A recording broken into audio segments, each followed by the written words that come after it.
Hey, what's going on? My name is Brian Bauer, and today we're going to be talking about my year playing Solar guitars. If you are new around here, make sure you're clicking the subscribe button and the like button, because the like button really does help me in the algorithm, and it helps a lot of my YouTube friends also get their videos seen in the algorithm on the recommended pages and whatnot. Trust me, that really helps. Make sure you're checking out some of these other small guys too, because they're really awesome, and a lot of them are putting out amazing content. So make sure to check them out as well as more of my videos. It really helps. So for the last year, I've been playing Solar guitars, and I made a few videos about them. One where I unboxed one, and one where just my initial reactions in the 6-string. But I felt it's time to revisit them and tell you more about what I think, since I've had ample time to, give you an actual opinion. What initially attracted me to Solar guitars? I was looking to go on some different routes there. I didn't want to buy just cheap guitars anymore, so it was a long time since I had bought a new one, and I wanted something with modern specs. And Solar is a company that was putting out really good specs at a very competitive price, okay? Like a lot of other companies are doing more modern guitars, but something about these Solars kind of spoke to me, especially when Ola Englund teased the natural finished Solar. I was just like, shut up and take my money. That looks great. And my gut feeling was like, that's the one. That's what I was waiting for. I was looking at getting one about 6 months beforehand. I think the wait was worth it. I decided at first I would buy the A1.7D. It's pretty awesome. But why did I go this route? Well, there were modern specs like stainless steel jumbo frets. There's a certain feel to those that are really awesome, and I really like that. So I like them on my friend's KM6 and KM7. So no regrets there. I knew I liked it. But what's one of the big things that Solar was offering that a lot of companies really don't, especially in the mass-produced end? It's the Evertune bridge. I got this split up here behind me, and one thing I noticed when I installed that my guitars were going a little bit out of tune, a little too much when I play under it. And the Evertune to me was a very attractive thing. Now, I only ever played one once for a second, so I didn't know a whole lot about them, but I decided I'm gonna go for it. I was pretty excited to try something like, modern. So I picked that up, and guess what? The Evertune actually delivers to exactly what I want. It's awesome. So in that sense, I had something that was modern, built well, and it stays in tune. Can't complain about that, right? So that's what attracted to them. And well, after I played the 7 for a little bit, I liked it so much that I decided I also wanted the 6. The 6 is a B-stock. We can talk about why I like these guitars all the time, but they also sound really good too, okay? They're in a lot of my videos, but here's some more sound samples.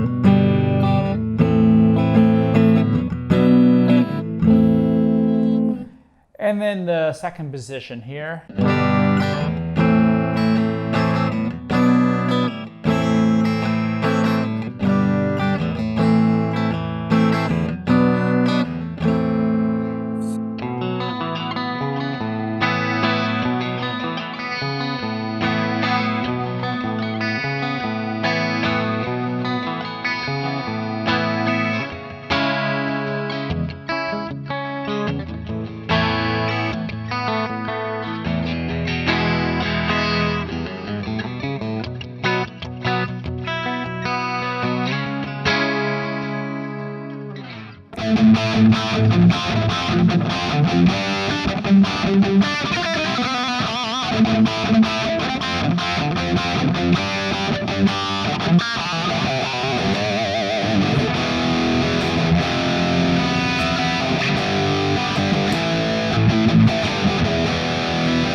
So overall, I think the guitars sound good. They're actually quite versatile. One of the main things that I actually really do like about these guitars is the Solar Duncan pickups. They're not really Duncan design. They're not a Seymour Duncan. They're some sort of pickup that's spec'd by Ola with like Alnico pickups and whatnot. They're not too high gain. There's actually a lot of headroom with these pickups. I think that's the term I'm looking for. I find them where they're not so harsh. I find it really easy to get a good tone out of them. And if I really have to, you know, up the gain, I find a new camper profile or something and I turn the gain up, you know. It works really well in that sense, but they also sound really good with cleans. The split's actually great. I really like that. So overall, Solar Duncan pickups are great. I'm so used to just the Ibanez stock pickups, which are honestly junk, that I always had to swap them. And I thought, well, if I get this guitar and it plays really well, but doesn't sound that great, well, I'll swap the pickups out. I didn't have to, and I'm really happy about that. So I really like the Solar Duncan pickups, and I kind of wish that more of my pickups were like that. You don't need the most high output pickups, guys, especially with modern amplifiers, especially some of these crazy tube amplifiers out there now. You don't need that. Now, I was told I'm probably the happiest guy played a Solar, and I can tell you this, that you don't have to buy a Solar to just play, you know, thrash metal, death metal, Meshuggah, whatever. I play all kinds of stuff. My single distant was done on the 7-string, and I mean, that I was able to get as many tones as I could out of that. I thought that was really good, and I mean, it was cool. How do they feel? One of the things that really always worries me as an Ibanez player is picking up another guitar with a neck that feels like a baseball bat and just is hard to play. And I always kind of gravitated back to the Ibanez Wizard necks because that's what I was used to. Well, I'm going to say this. The Ibanez 7-string necks and the Solar 7-string necks are pretty on par. I would say the Solar is probably a slightly more round, but man, it's still flat and it feels great. I actually think between the 6-string and 7-string neck, I actually like the 7-string Solar neck more than the 6-string, because the 6-string neck is more of like a modern C feel. It's a little thicker, but I don't think that's a bad thing. It might just be a preference because I was used to a really thin Wizard 1 Ibanez neck. However, I think that the Solar 6-string neck is still plays like butter. I love it. And the 6-string is a guitar that, well, I love the feel of it so much that it's kind of a go-to for me. And with the Evertunes, it's kind of hard to go to those other guitars because these ones are almost always ready to play. You know, sometimes you have to do like a little adjustment here and there. Temperature changes, sometimes the zone moves, but in the Evertune, but they stay in tune. It's awesome.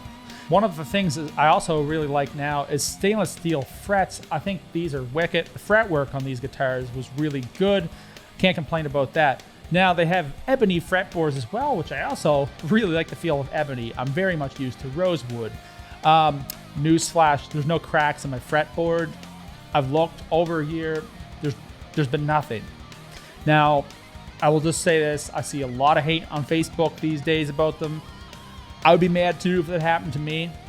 But these ones were before the pandemic. Maybe that made a difference. I don't know. And I also want to say that a lot of other companies have that problem too. So it's not just Solar. I'm sure that they're going to correct this one in the future where it's not going to be a problem, okay? And if you do have problems, reach out to Xavier over at Solar because he's going to help you out. And maybe I should talk about that. So there is one thing that I do have to complain about with these guitars that I really don't like a whole lot. The pots are not that good. They're fuzzy. You know, when you want to do like those volume swells and stuff with the pot, you hear this crackle and stuff happening. And I want to say they're probably cheap pots put in these guitars. It's not the worst thing in the world. I just think that they could have had better potentiometers put in. I did have another problem too, which was the ground wire from the bridge to the body. So if you guys know how guitars are wired up, that you are part of the ground, okay? If you got something buzzing and you touch it, means that it's grounded. It's when it stops, if it stops, it's grounded. However, the bridge ground went loose on both of the guitars, and I did not know what was up. I'm like, why is there this buzz? So, took it to a friend of mine. Turned out the buzz went away. Somewhere's in transit, which was weird, and they looked at the wiring, and they said, hey, the wiring here is good. And trust me, the guy who did it has a diploma in it. He knows what he's talking about, okay? And then when I say that, I mean a diploma in like soldering electronics and stuff.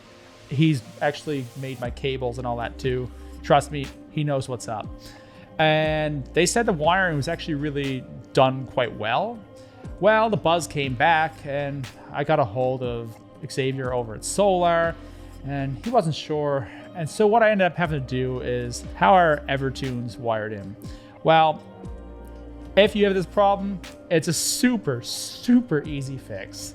I'm gonna tell you how to do it right now. Pop the back plate off, get your Evertune key, the bottom left screw holding that in, take the key, they fit perfectly, tighten it up. The buzz will go away. You can always have it plugged into your amp to make sure that it goes away. You'll hear it, super simple. Never had to take the plate off again. Easy. That's my only complaint. Understand that these guitars do travel quite a distance. Things do happen, and I think they probably did address the problem, but if you did have that problem, you've got an Evertune, whether it's a Solar or not, that should solve the problem. Some other people might have taken a different route, but for me, it's worked. I want to say my overall conclusions. These guitars play awesome. They do what I wanted them to do, and that's stay in tune, feel great, and sound good. That's what I wanted. I wanted recording guitars. And Evertune for recording is killer, okay? Listen, I've got videos where I was playing with people. There's one where I'm playing like an Ibanez outside. I was originally gonna record on the Ibanez because it was a 6-string song. Well, I ended up grabbing the 7-string because it was tuned to E flat. And well, it was working so much better for me that I just end up using that. And they're a pleasure to record with. I really like the Evertune bridges and stuff for that, especially playing rhythms. I mean, I can't complain. One thing I should say is that vibrato is a little bit harder on the 7-string because it is a 26.5-inch scale. I am used to the regular Fender scale, which is 25.5, okay? That makes a little bit of a difference. So in this case, I have to sometimes get that right in the sweet spot, and it works out really well. I do find that for a longer scale neck, that guitar feels so natural to play. It's awesome. In fact, a friend of mine who absolutely hates the Ibanez necks can play that 7-string that's an inch longer scale than Fender really easily. He really likes it. I really like it. I really do like the 6-string. I keep that in standard tuning. I mean, I play it all the time. It sounds great. It's versatile. They both sound very similar. In my case, I don't think I ever made a mistake buying these. They're really good. Keep in mind they're mass-produced guitars, and every so often you get a little mass-produced problem here and there. Like I said, I never had any of the big problems. This is how it's been for me. I really like them. I like the way they feel. I like the way they play. I like the way they sound. They stay in tune. That's what I wanted, and I got it, okay? So if you like this video, click the subscribe button, click the like button again, and maybe I'll drink the rest of this tea. Well, I got things to do. You guys have an awesome day, and if you got a Solar, let me know in the comments. I'll see you all later. Peace.